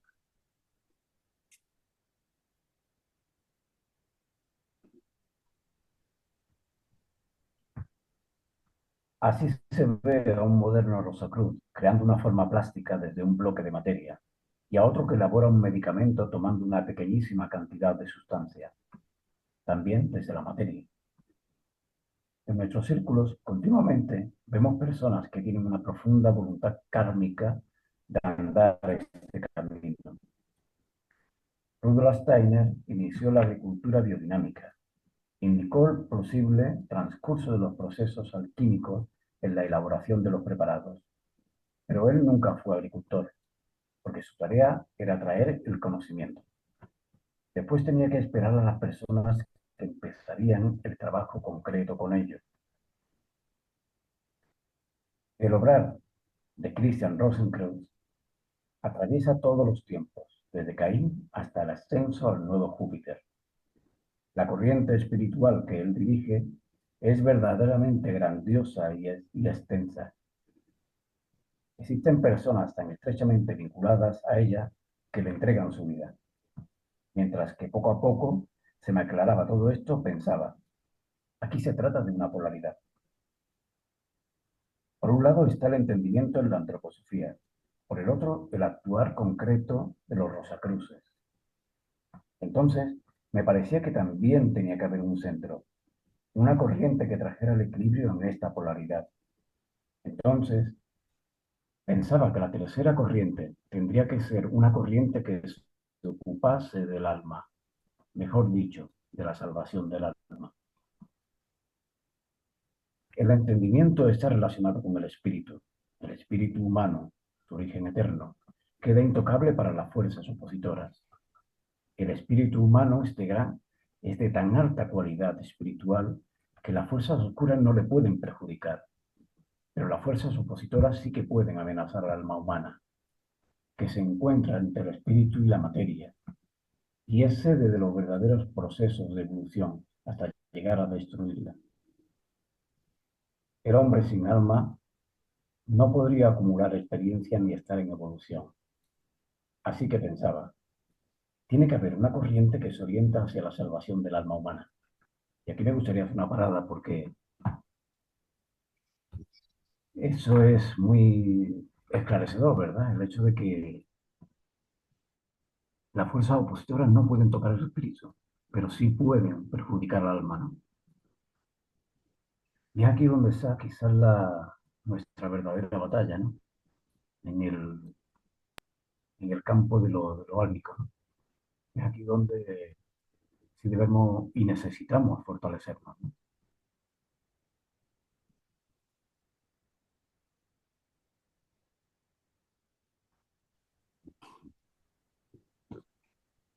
Cuando se dice el alma, se dice el yo. Yo entiendo que cuando hablamos del yo, como yo humano, estamos dentro de lo que sería el espíritu, ese aspecto que no puede ser atacado, que no puede Pues ser creo que perturbado. no, Antonio, porque los asuras van Yo creo que directamente cuando al yo. bueno, los asuras atacan directamente incluso al cuerpo físico.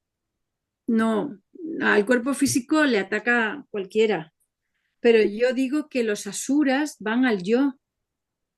Es que el yo no es exactamente el espíritu. El yo conectado con el yo superior, el yo humano conectado con el yo superior, ya sí está respirando de lo espiritual, pero directamente el yo humano no es espíritu, ojalá. Estaríamos en la quinta, en la sexta, ¿sabes? En la sexta época. Entonces, en el alma está el sentir, el pensar y el querer, ¿no? En el alma es el vehículo que el espíritu utiliza para vivir en un cuerpo humano, ¿no? Habría que distinguir entre Sí. el alma y el yo, o pensar que el yo forma parte del alma. No lo sé, pero es interesante darle una vuelta, ¿no? Bueno, es interesante sí, la pregunta. Lo que pasa es que yo creo que estamos mezclando algunas cosas, ¿no? A mí parece que eh, cuando hablamos de alma, estamos hablando de esa parte en la que todavía mm, tenemos que estar trabajando. De alguna manera, yo eso que hablo lo hablo de una forma intuitiva, porque hace mucho tiempo que estoy pensando en ello, que me está resonando esa historia. O sea, y tiene que ver con esto que se comenta en esa frase. O sea, nuestro espíritu no puede ser tocado, está en un punto elevado en el que ya no siente esas tentaciones, por decirlo con esas palabras, ¿no? Sin embargo, en nuestro alma sí que sentimos todas las tentaciones. Sí, Antonio, pero es una frase, ¿sabes qué te digo? En el alma sentimos las tentaciones. Yo digo esa frase y me queda tan teórica que no sé de qué estoy hablando. Entonces, el espíritu no está aquí encarnado con nosotros. Nosotros como mucho tenemos una proyección de ese espíritu, ¿no? Entonces, cuando tú dices alma, ¿qué estás queriendo decir? Bueno, tú mismo lo has comentado antes, o sea, el alma es aquello que de alguna manera hace de intermediario entre lo que es el espíritu, que es algo que para nosotros quizá queda dentro del campo de la indefinición, porque las palabras no alcanzan, y es quizá lo difícil de explicar con palabras esto, ¿no? Es ese intermediario entre lo que somos en la materia y lo que somos en el espíritu.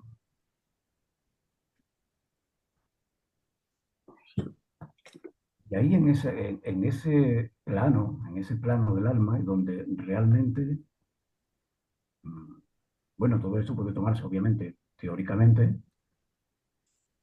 pero no se me ocurre otra mejor manera de hablarlo. O sea, no sabía definir esa otra etapa intermedia de otra forma, nada más que hablando del alma, ¿no? Pero quizás sea buena tu pregunta, o sea, vamos a explorarla. O sea, te quiero decir que el yo del ser humano, el yo, el núcleo esencial del ser humano, que es lo que es el yo, ¿no? Experimenta a través del alma. ¿Puede ser esto? Experimenta a través de las cualidades del alma. Mm, Ahí estamos dentro de lo que sería el campo del sentir, ¿no? ¿eh? Del No, el sentir, o sea, alma tiene el sentir, el querer y el pensar, Antonio. Tiene las tres. Sí me Cual- parece más acertado, Olga, lo que claro, está- lo que estás diciendo ahora. claro, el yo como la parte nuclear del ser humano, que puede estar más o menos en conexión con el espíritu, pero que siempre está conectado, ¿no? Con tu yo superior, aunque tú no seas consciente de ello, experimenta a través del alma. Y es en ese campo de acción de la experiencia del alma donde actúan las tentaciones. Que en realidad yo estoy de acuerdo con lo que tú estás diciendo, lo único que quería era concretar más para que no sé qué, o sea, como bajarlo un poco, yo lo necesitaba, ¿sabes? Sí, sí, claro, cuando se dice sentir, yo creo que estamos hablando también de pura experiencia, ¿verdad? Y después está también el querer y está todo eso, obviamente. No, una cosa no está negando la otra. Sí, pero que son campos de acción del alma, los tres. Y es ahí, en el sentir, en el pensar y en la voluntad, donde las fuerzas opositoras tienen su campo de acción también, ¿no? Claro, claro, yo creo que estamos hablando de ese campo que podemos definir como alma, ¿no?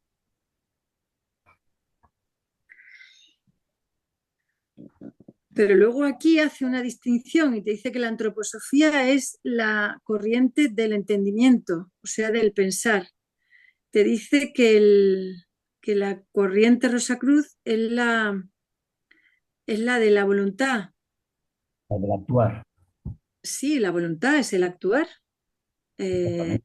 Hablando de eso, Y, y luego está el maniqueísmo, que es la del medio, la del sentir, la del corazón, la del amor, no sé. Pero en ambas tres creo que puede haber fuerzas opositoras, ¿no? En ambas tres corrientes o cualidades del alma, ¿no? No sé qué pensáis. Pienso que puede haber fuerza opositora si no tienen una correspondencia entre las tres, si no concuerdan o si no están de acuerdo. No, yo creo que aunque estén de acuerdo, Susana, porque el tema no es que estén de acuerdo entre las tres, que es verdad que indica una coherencia y una armonía, pero si esa coherencia y esa armonía están alineadas con una fuerza opositora, pues ya la hemos fastidiado. El tema es que se alineen con tu yo superior. Ujú, No solamente que estén alineadas, sino que lo estén con tu yo superior, ¿no? sí. yo Yo creo en que relación... lo que se puede decir, ese yo superior no puede ser tocado por las fuerzas opositoras, ¿no? Y No, eso es, ese yo superior no. Ese yo superior no. ¿a qué te refieres entonces, Olga? Al yo humano, al yo humano. El yo humano se conecta con el yo superior. Mira la definición que yo he dado antes. La antroposofía es el conocimiento que del yo trae al yo humano. Entonces, nosotros dentro del cuerpo no estamos viviendo con el yo superior. Eso Bueno, será después cuando... no sé dónde le estás dando vuelta, pero yo lo que sí me tengo al texto y en el texto sí se dice que el espíritu no puede ser tocado por las fuerzas opositoras. Pero es que el Eso lo dice. espíritu no está encarnado, Antonio, no está encarnado. El espíritu está en el mundo espiritual. Nosotros Claro, todavía no lo tenemos encarnado, pero el hombre, alma sí, el alma está aquí viviendo esta vida. Entonces, claro, la parte de tu yo la parte de tu yo, si no está conectado con el yo superior, claro que es atacable por la fuerza opositora. De hecho, mira lo que decía Mariano Casanet, a mayor desarrollo del yo, mayor es la acción de las fuerzas opositores que buscan al yo para atacar, que son los asuras. Entonces, por eso es intentar cuadrarlo todo. El espíritu no puede ser tocado, lo pero que el nos, alma y el yo sí. es lo que nos está diciendo precisamente el texto. O sea, ese espíritu no nos puede ser tocado, pero el alma sí, el alma humana sí puede ser tocada. Y el yo humano también, Antonio. Bueno, yo Y no lo el sé. yo humano también. Yo no lo estoy diciendo yo lo del yo humano no lo he incluido. O sea, No, pero es para entenderlo, ¿entiendes? Para saber. eh,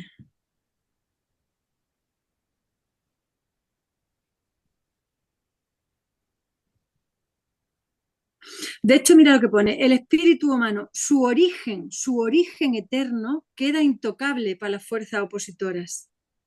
El espíritu humano es de tan alta cualidad espiritual que las fuerzas oscuras no le pueden perjudicar.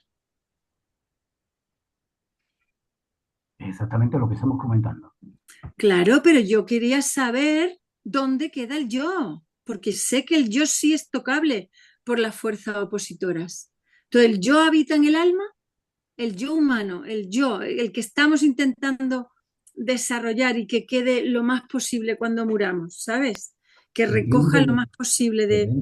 entiendo que dentro de lo que sería una individualidad, el yo individualidad, alma autoconsciente, sí que sería tocado, está dentro del aspecto álmico. Pero entiendo que el yo superior no, ¿sabes? No, yo del yo superior no hablo nunca, ya sé que ese no, ya sé que ese no. Acabo de comentar que ese yo superior no puede ser tocado y tú me has dicho que no. Yo te digo que el yo superior no puede ser tocado, pero el yo humano sí. Eso es lo que estoy diciendo todo el rato. El yo humano sí. El yo humano, en la medida que más se Estoy conecte con el absolutamente, superior, estoy absolutamente de acuerdo con eso que acabas de decir ahora. O sea, el yo superior no puede ser tocado y el yo en el sentido en el que no es, estamos hablando de esa, sino en el yo como individualidad humana, sí que puede ser tocado. Y dentro del campo del alma. O sea, yo entiendo que sí. eso, sí. Yo lo único que quería era matizar eso para darle más forma, para poder entender esa frase, ¿no? Las fuerzas opositoras sí que pueden amenazar al alma humana. ¿Y el yo dónde se encuentra? ¿En el alma humana?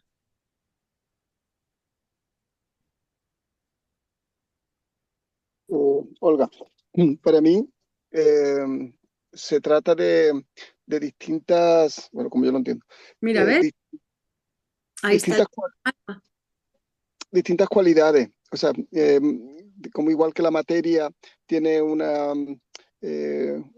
cualidades, o sea, tiene una sustancialidad, tiene una densidad, o podemos hablar como densidades.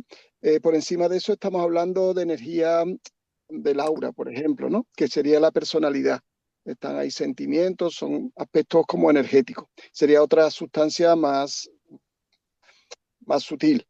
Y por encima de eso, entiendo que hay otra sustancia más sutil que se corresponde con la misión, por ejemplo, que viene uno a traer, que viene al mundo. Entonces, para mí ese es el concepto alma, concepto de una naturalidad, de una naturaleza más sutil todavía, en la que se recogen ese tipo de aspectos. Ya no es una personalidad que tenga un carácter, que se forma parte de nuestra, esa otra naturaleza de una vibración intermedia entre lo físico y estas misiones y estos aprendizajes que venimos en la vida. Y por encima de eso, estoy hablando, estaría el intocable, la partícula, bueno, de naturaleza divina, que sería el yo superior, o como lo queramos entender, y como queramos nombrar, y entonces son como tres niveles de densidades. Y yo así como lo puedo diferenciar o para aclararme, ¿no?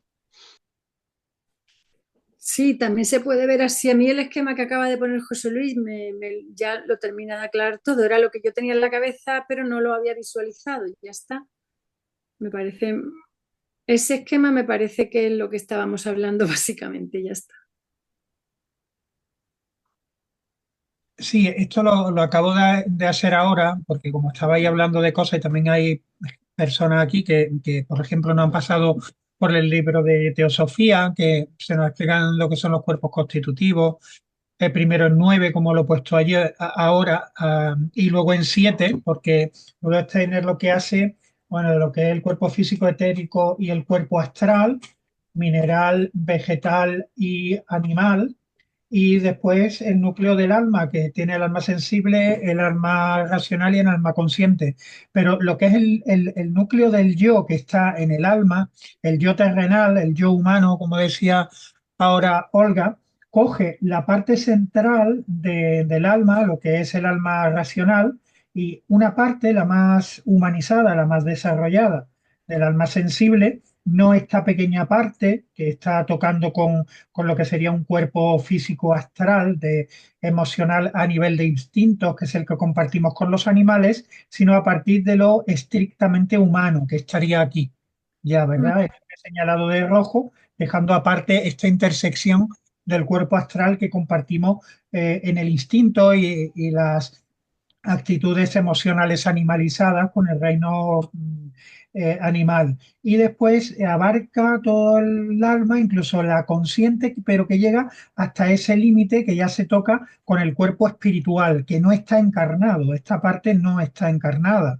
Entonces, el yo siempre está encarnado. Es el yo humano encarnado, forma parte del alma.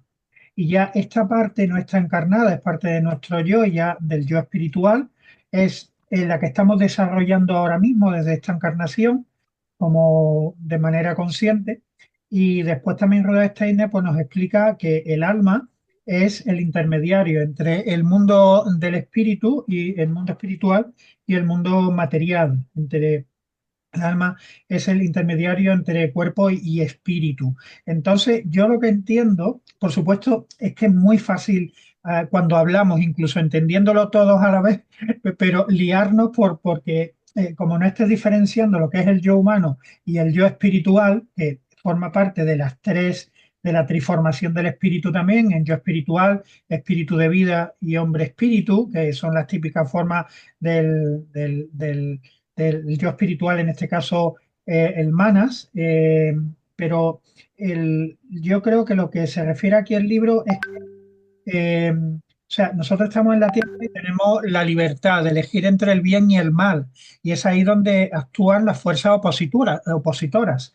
No pueden actuar en el espíritu porque ahí solo podemos seguir los designios divinos, pero actuando en el alma, en el núcleo del alma, en el yo, los espíritus malignos, opositores, oscuros y demás, es como pueden conseguir que nosotros cambiemos nuestra forma de colaborar en la evolución del mundo con esa tendencia hacia esos espíritus opositores. De hecho, aquí mientras más actuemos de acuerdo con la luz, más nos uniremos al espíritu divino luminoso, y mientras más nos unamos aquí, luego podemos, a través del karma y a través de todo el trabajo que se hace entre la muerte y un nuevo nacimiento, también podemos, pues bueno, redimir lo que no haya sido positivo, porque evidentemente siempre estamos haciendo,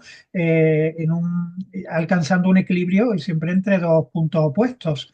Pero hay fuerzas opositoras que consiguen que a través del alma, pues ya se vincule en esta parte del espíritu con las fuerzas opositoras más que con las fuerzas del bien o las fuerzas de la evolución positiva. Entonces, por eso yo creo que nos habla de que no pueden actuar en el espíritu, que para poder actuar en el espíritu tienen que actuar a través del alma o del yo que está encarnado. Mm. Sí, sí, se ve muy claro así. Muchas gracias, por lo menos para mí.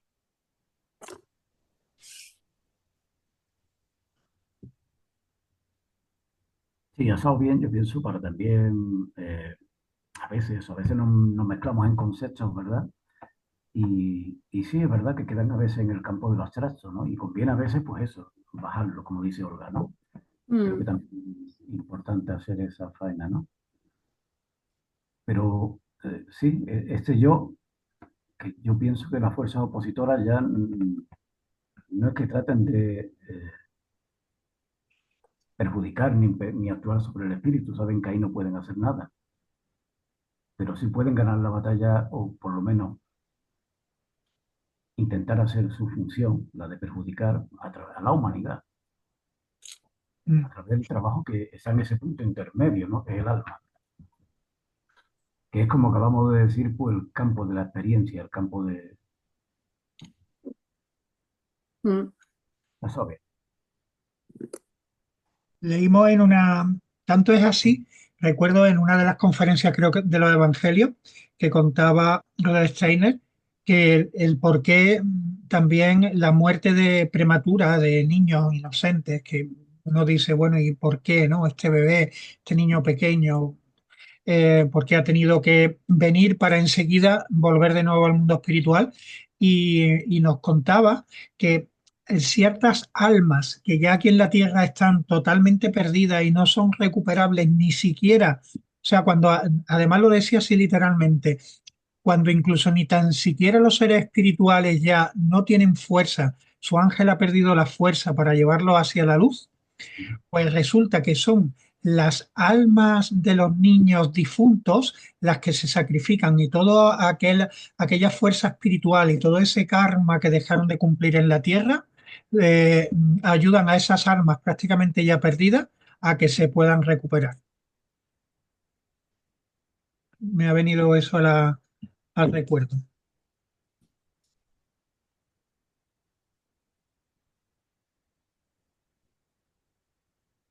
Bueno, ¿qué hora tenemos? Que son y 28, lo que vosotros digáis. No, no, yo creo que tenemos que cerrar. Sí. A ver, voy a señalar por dónde íbamos. A ver.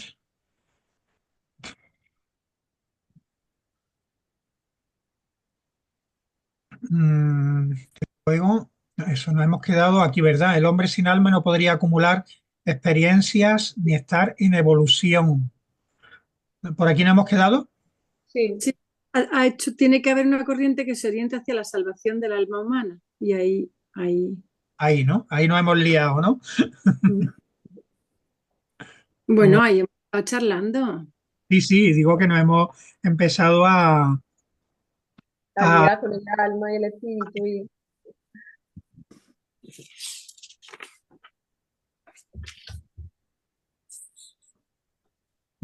Vale, hago esa señal y ya está.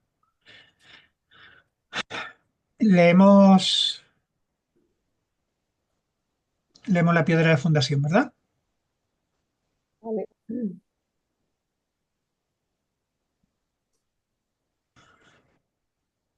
Quien quiera ir aprendiéndola de memoria y quiera decir alguna frase o alguna parte sin de memoria, pues lo puede ir practicando a la vez que lo tiene delante. Y si se equivoca y no lo quiere mirar, pues nosotros lo corregimos.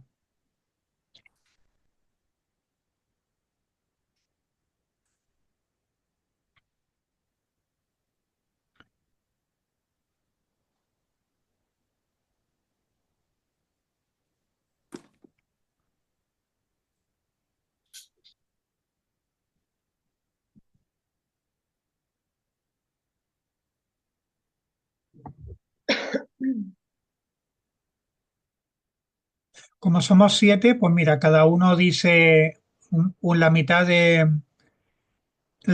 uno de los versos y el último pues dice el verso séptimo, el cuarto verso entero. ¿Parece?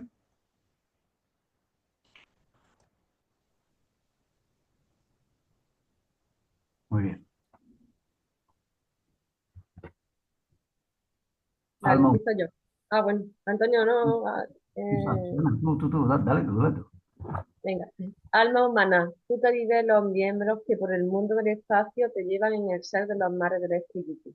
Ejercita el recordar espiritual en el hondo del alma, donde ejercita el recordar espiritual en el hondo del alma, donde en el imperante ser creador de los mundos se genera el propio yo, en el yo de Dios, y de verdad vivirá en la escena cósmico humana. Pues reina el Espíritu Padre de las alturas, generando seres las profundidades de los mundos, serafines, querubines, tronos. Haced que desde las alturas resuene lo que eco encuentra en las profundidades. Esto dice, ex deo maximum. Lo oyen los espíritus elementales en el este, oeste, norte y sur. Quieran los hombres oírlo. Alma Alma. humana. Ah, Voy yo y me corrigió él. Alma humana, tú vives en el latir del corazón y del pulmón, que a través del ritmo de los tiempos te lleva al ser de los mares, no, a través del ritmo de los tiempos, ¿me corrigen? Bueno, Te conduce al te sentir de la... conduce al sentir de la propia esencia anímica. Vale. ejercita Cita al contemplar espiritual en la calma del pensar, en el en el equilibrio equilibrio. del alma. en el equilibrio del alma, donde donde las fluctuantes acciones del devenir de los mundos unen al propio yo con el yo cósmico y de verdad sentirás en el actuar anímico humano. Bien.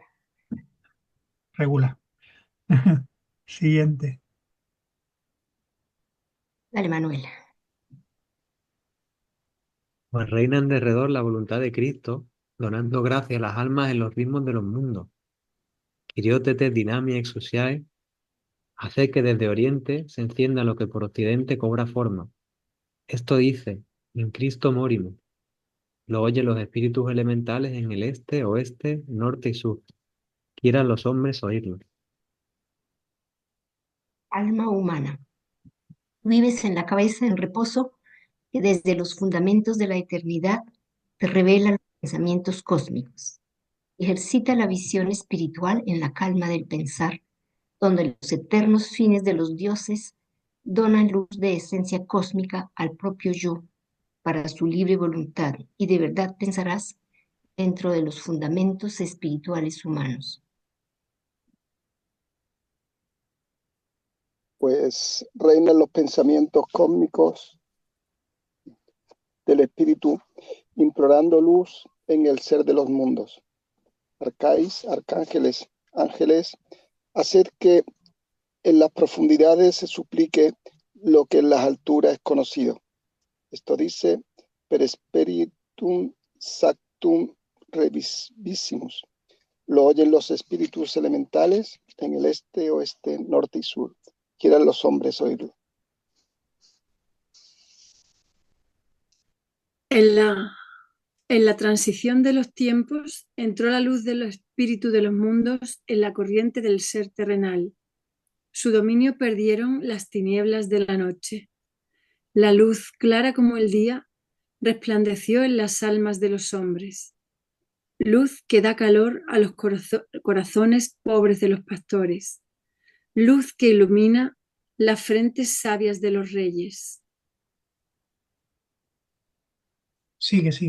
Luz divina, Cristo Sol, calienta nuestros corazones, ilumina nuestras frentes, para que sea bueno lo que de corazón fundamos, lo que desde nuestras frentes certeramente queremos conducir.